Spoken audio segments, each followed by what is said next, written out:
Adam oğlu mulla gitsin,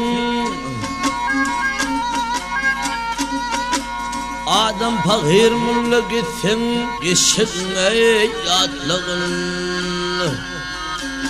Beş hülce konu mulla uşağına yatlığın.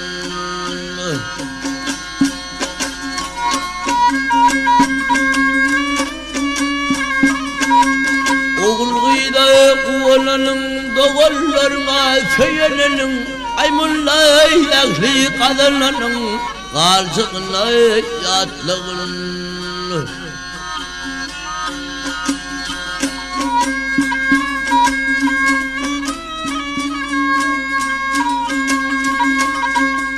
Ay umuma gelsen çekip çevir, her bir işte yettir sabır.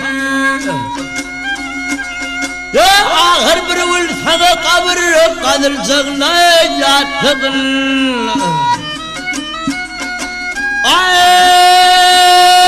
sen neçe yaşasın mulla, ak iman verirsin valla. Ağaç ata bilip senle uğrasın yatlığın.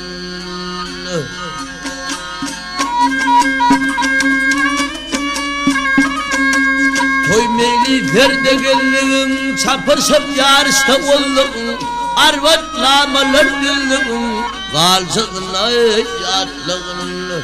Arvat namalar dildin, kalcığına yatlığın.